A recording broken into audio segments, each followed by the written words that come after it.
Have you ever thought that despite that you didn't have a diagnosis when you were younger, especially being a female, that it didn't come up to the conclusion that you are autistic? While in the process of deciding to get one or not, that some of the signs and symptoms that you're showing is hitting you smack bang in your face. At that moment, while you're thinking about it, you may have been having so many questions running through your head, and that you're really seeking hard for the answers to the questions you may have, as well as maybe some doubts. Questions such as, is it worth seeking the value of getting the diagnosis from a professional? Is it worth pursuing it? You have come on your own so far without the diagnosis, so why now you want to get one? Stay tuned, as I'm about to discuss this with you for this topic today to answer some of your questions, and I may have been in the similar situation to you or to what I just asked you right now. Hi chameleons, welcome back to my channel. I'm Aspie Answers, as your host Aspie Answers of the YouTube channel, as well as also based on my podcast and everywhere else you'll find me as the alias name Aspie Answers. I'm all about educating, advocating to you all about autism and mental health, as well as taking you all on a journey with me when I'm able to share what my life is like as we navigate through life with autism and mental health, so that I can get a better understanding to myself as an autistic, as well as you guys out there. So hopefully in saying this, some of the stuff I share with you all based on my lived experiences, personal opinions, thoughts,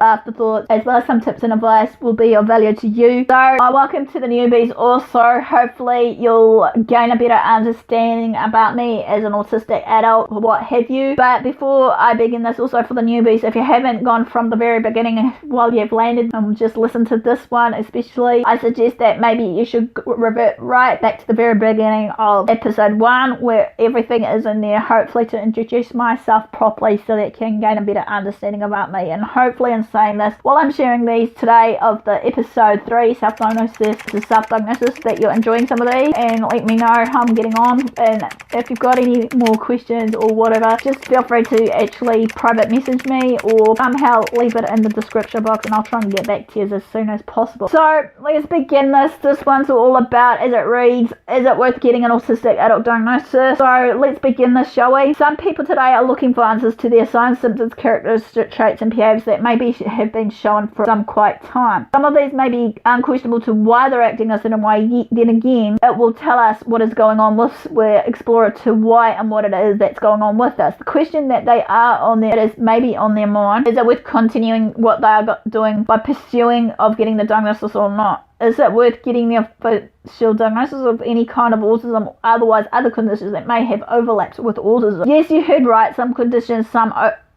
overlaps as they show similar signs and symptoms, as I've clearly mentioned before. So we want that seal of approval of getting the diagnosis right now. As we know that getting any diagnosis, some people may see it as a relief, some may see it as make it a declaration, some may see it as a label, some may see it as a badge of honour. No matter how we see it, it's a diagnosis at the end of the day. Metaphorically speaking, I don't see the autism diagnosis as a label for that matter. This is, for me, wishful thinking that this term label should be left as just that, a term label. That you put writings on them and place them on a jar. Why should you place something like this in a jar? That's how I look at it. I have shared some of my points of this one in one of my videos, which you can hopefully click above me or below me once this video go live or what have you. But in the meantime, just feel free to listen into this, and I'll bring it out onto my podcast sometime soon about labels. Also, in saying this, the afterthoughts or thoughts about labels and how labels of autistics can be damaging, again, will be listed. I will now share with you this as a form of apology in advance, as I can't thoroughly make the decision for you guys if you were to go and get a diagnosis, as I can only give you some of my sound advice based on my own personal opinions and experiences with what I go through on the daily. I can only guide you to what I feel is maybe right for you. Then again, it's your choice at the end of the day to what you decide what you want to do with that based solely on your own decisions alone, and I'll be able to support you through it. There are some situations and or circumstances that I feel sometimes may be uncomfortable in making my own decisions, however, on my everyday life choices, whatever it may be, and that yes, it scares the hell out of me as I feel what may come of it, or if there was any other people around me involved in it, what would they think of me, etc, etc. Like I said before, during my diagnosis especially, or even before my diagnosis, when I felt something didn't felt quite right, I had these everyday running thoughts and doubts, questions going in my mind, causing so much confusion and other mixed feelings and emotions based on this,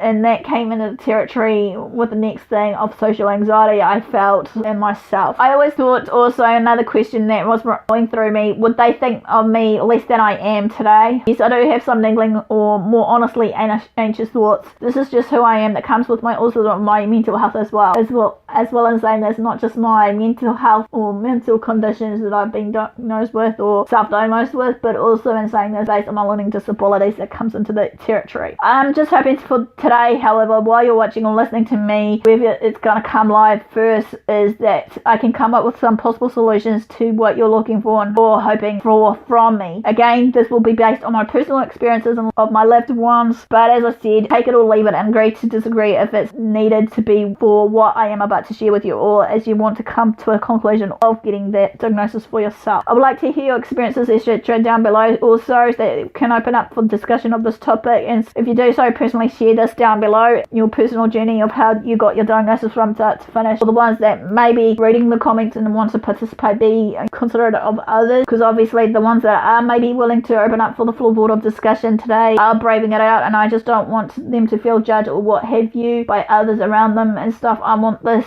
kind of forum, if you will, if you want to call it that, or discussion to be safe net for them, so that they don't be judged or what have you, because I want it to be a safer community, because obviously at this point in time, certain communities for many of us autistic, I've noticed in the past and sometimes in the present, ain't that safe for us. So I just want to also know that kudos to the ones that are maybe going to be brave enough to open up the floorboard of discussion about it. So hopefully, again, as I said, this platform of mine will be free from the judgment and negativity and what have you. In saying this will also help out the autistic community, as well as hopefully many other communities that I have been reaching out to, or I am reaching out to, past and present. As we know, we're sharing our lived experience, especially on this topic today, will vary from country to country of how they got the diagnosis, and that hopefully some parts will educate us all in all of this. So let's begin this. Some may seem similar to some of the stuff I've shared in my last two. I humbly apologize in advance, but in my advanced research during the time before I did this, I'll hope to see that it will stick in our minds somehow, but this shouldn't be a problem anyways, I hope, because this is all about learning about ourselves and others around us, be it autistic or not. Okay, number one is, some autistic are maybe considered as being self-diagnosed. I've said this so many times before, especially in the last two videos or podcasts, wherever you're listening or watching today. Again, this is due to the fact, as I shared earlier, that many of us will be diagnosed at a later age or stage in our lives, especially again now for us females that are maybe starting to have autism.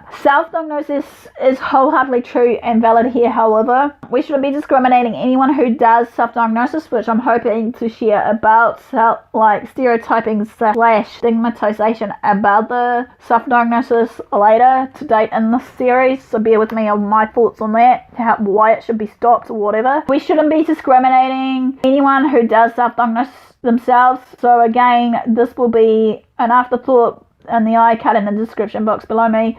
I believe that can be changed into self-identifying who and what we are besides the diagnosis of autism. Anyone can be identified as autistic, but again, despite the old and tired resources that we have in place today for the diagnosing process of autism will take quite a bit of time. Every person will be different and showing different signs, symptoms, traits and characteristics of autism, hence why we may refer back to the DSM-5 manual that has been introduced, which I have shared some parts to this also about the DSM-5, which you can see above me and or below me once this comes live onto the channel. Sometimes for some people that this term self-diagnosis may trigger and cause some debate over this, and that sometimes some people may see it as a bad thing that we are doing this on our own terms and not relying on the medical team of professionals who does the diagnosis and treatments, etc. Some people may even turn to doing their research, may rely on Dr. Google to do their findings, and don't get me wrong, there are some trusted sources out there as well as some sites that we can all go on to do our own research and all. As we know that the internet, as I said, holds a lot of wealth of information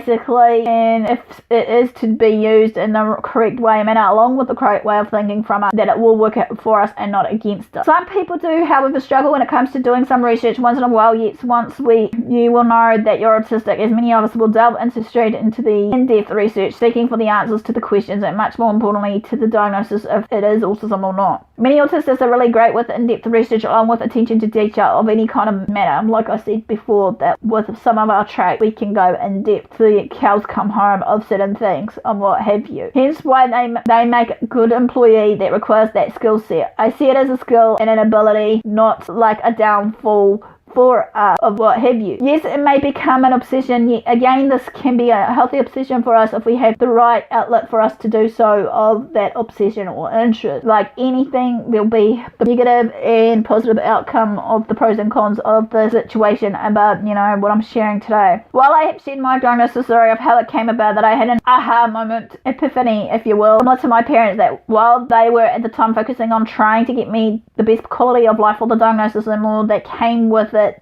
that it made it more understandable and real to me while and during the diagnosis, or shall we say after the diagnosis for me was done. In some ways, it was a relief and a big weight off my shoulders. Don't get me wrong, I would have been like many of you while getting the diagnosis, sort of a huge wave of emotions, or even as I like to call it, sometimes a roller coaster of emotions that swept over me. I also had some doubts and fears of some uncertainties during that time too. I had some thoughts thinking, will I feel accepted by others in the group or just with everyday neurotypical people that I socialise with? What will their thoughts will be? I had so many questions, and in the end I just accepted the diagnosis and told myself that my diagnosis, along with many hosts of others, is valid. I am, after all, still human. After all, despite these diagnoses, I just did as much research possible to gain that better understanding and knowledge, so that if it was my definite diagnosis, I can therefore share my lived experiences in my life with autism and hosts of other diagnoses to get to others, either via in person or what I've been doing for the last few years on my platforms on YouTube and now on my podcast. I did, however, also write about this too, about my story so far, in a book about my personal life with Asperger's syndrome way back in 2014, which if you would like to read more about it, feel free to visit Amazon and purchase it to understand more of the different topics I shared, along with some of my personal struggles. Now I'll overcome some of these with some tips and advice. The link hopefully to this book will be in the description, as well as also on the screen now as I share this with you today. To me, I might not have the right degree or what have you, but I still done my own research to self-educate and self-teach myself to come to an understanding of who and what I am,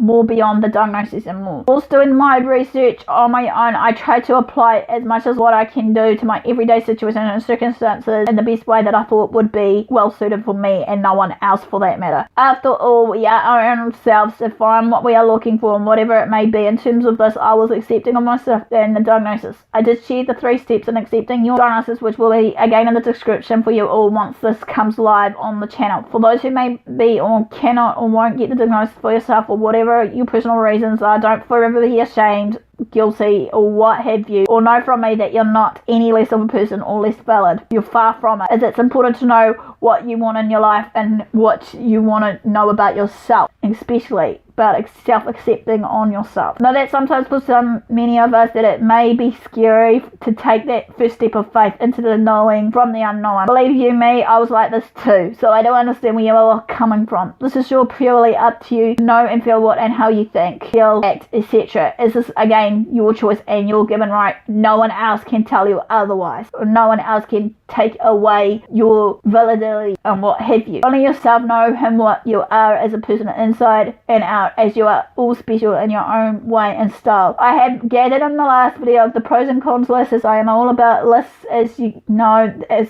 this will help me with my everyday executive functioning, and also for me having a list in front of me when I set it as some sort of to-dos, especially I can keep checking them off and have a sense of accomplishment that I can and have achieved something in that given moment. I did share this also more in depth about the list, which you can find here in the description above me, or also in the description below me, with the video of the pros and cons of getting a diagnosis, which will come live soon. Yeah, here are some other ones that I may have agreed with after doing some of my research and after watching some YouTubers along the way. So let's begin the first one, which will always be the pros. Medical professionals, vindications, or even just others think that they were faking our diagnosis, saying to us that we're not autistic, or even just some ableist comments that they throw at us. So what I am saying in this very moment of time, when we do have a diagnosis from the medical professionals, as sometimes it has been known for some of us that are going for the diagnosis, that we may end up getting gaslighted by medical professionals, and that sometimes they may say to us something like this: it's all in your head, you're just playing around with it, you're just acting, what have you, you're making this up, as you don't know what you're talking about, etc, etc. These are quite common phrases that might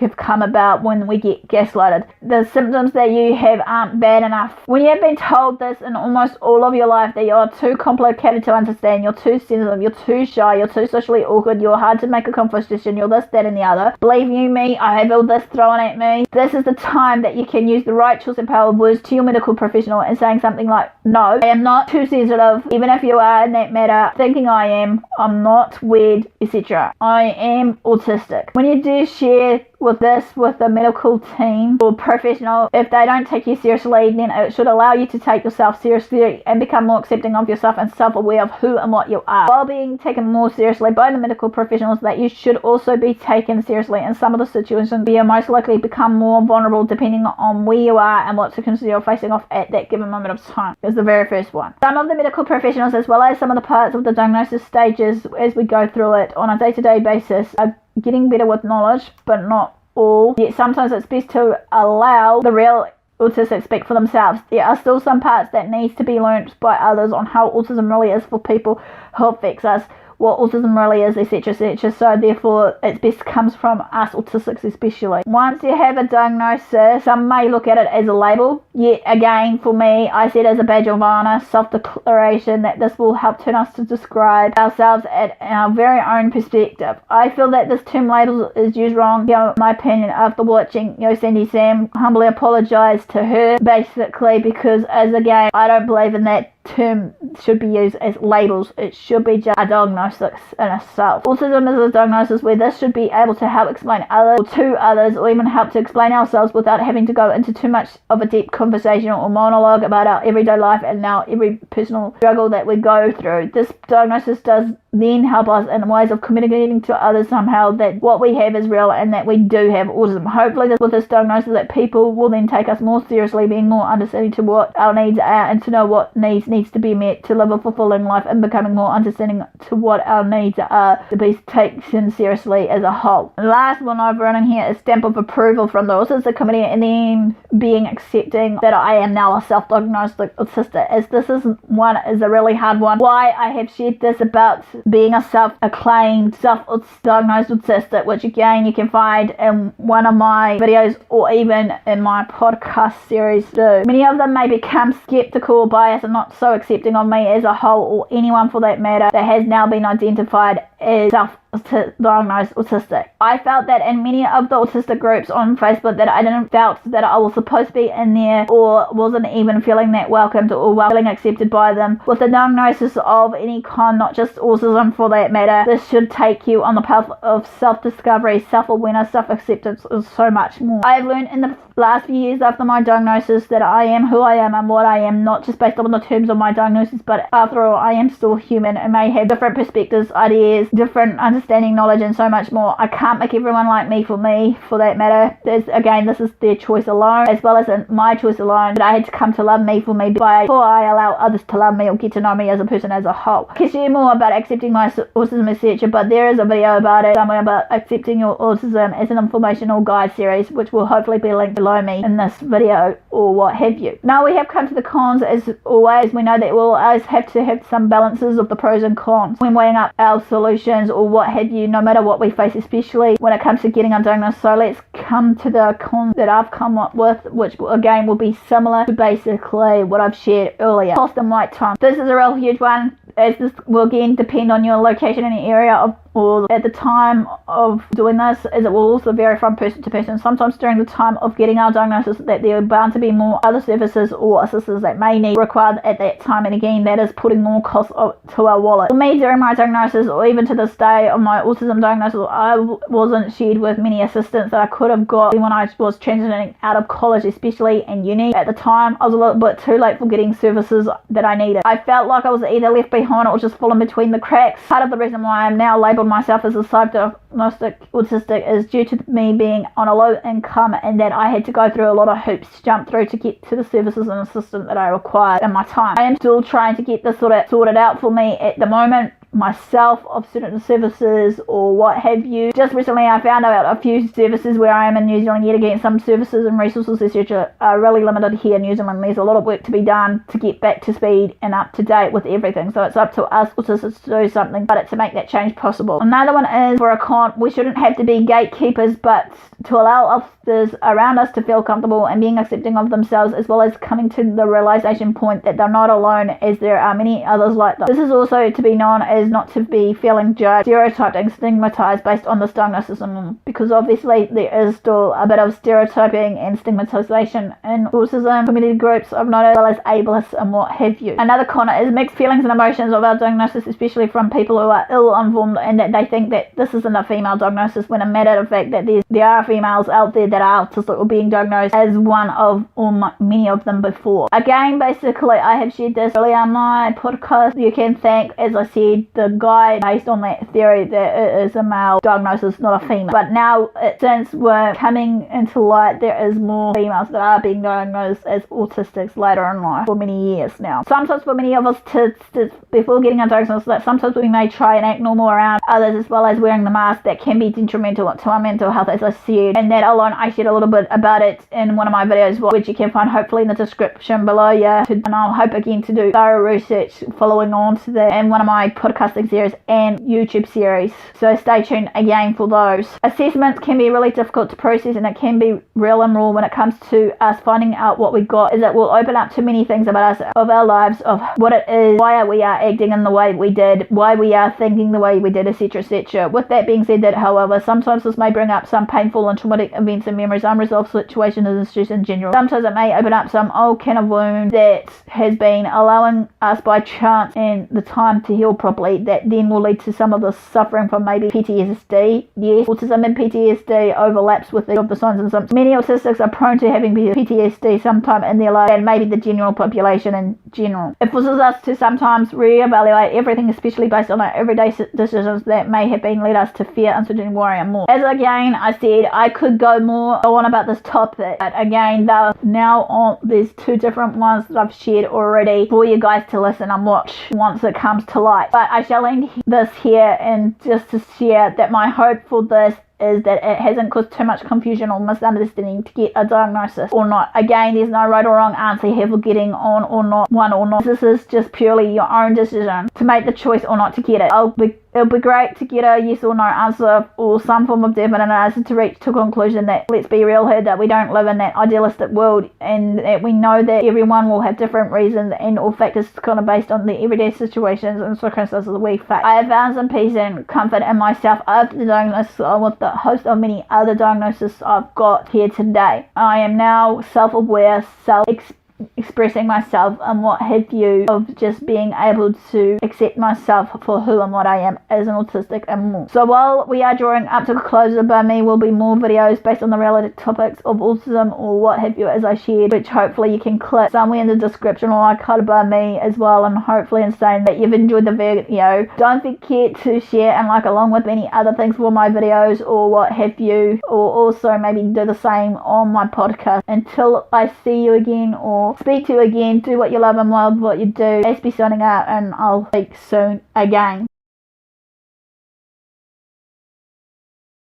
So the main part of this video I want to quickly hopefully address, if I can aim to finish today, is, what is Patreon? You may be asking me. Patreon is a service or a membership platform for content creators like me that are creating vlogs or music vlogs or whatever form of outlet that they're doing, sort of thing, to pay a monthly fee towards as you guys decide to become a patron on board, sort of thing, to hopefully work towards anything that we want to do, be it behind the scenes, exclusive videos, what have you, live videos on whatever it may be.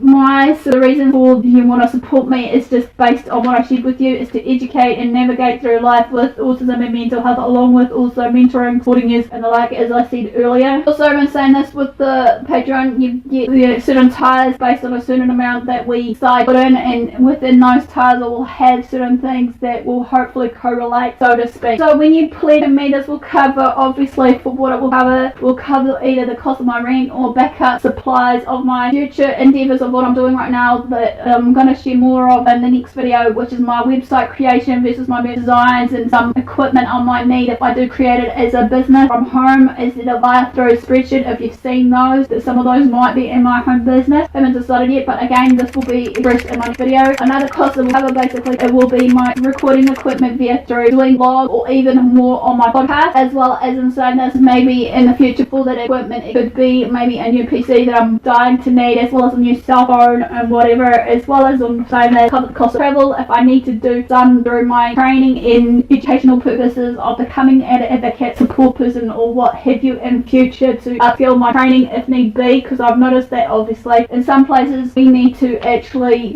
train instead of having our lived experiences to be actually shown that we can do the work.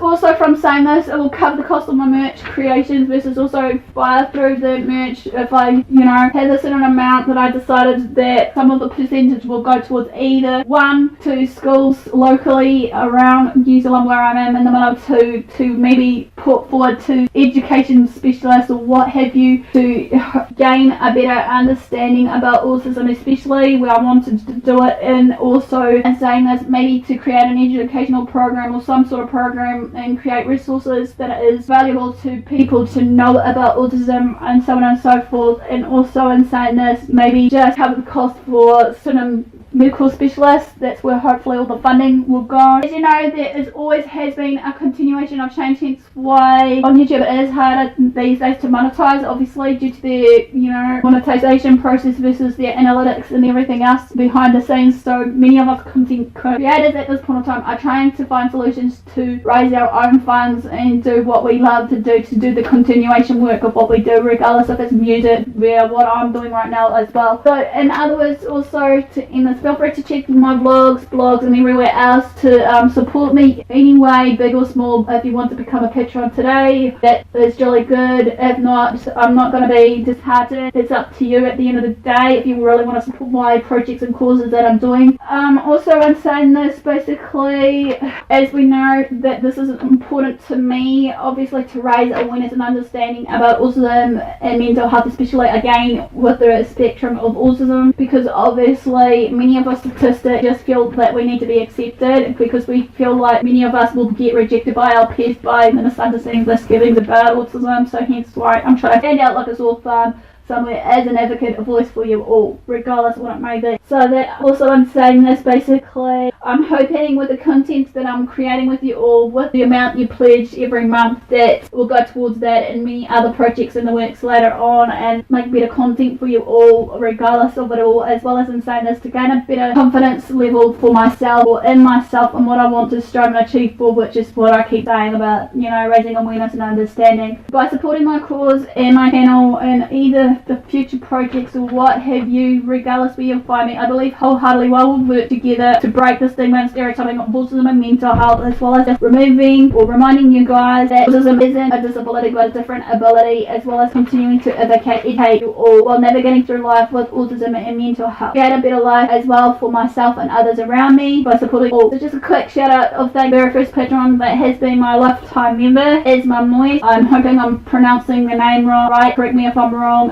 This person is watching today. I appreciate this very much, and hopefully within saying this, that some of the, like I said, pieces of funds will go towards my future works of what I have to do. And also to everyone that I have been associating with from the very beginning of my vlogging journey right through to now, I appreciate wholeheartedly with some of your support. I know I have been having a lot of naysayers along the way of what's been said about what I can and can't do, and that I have proved them wrong, obviously. And in saying this, based on this, your support, love and guidance means a lot, and that I wouldn't know where I'll be today with some of you that are still with me today, regardless what it may be.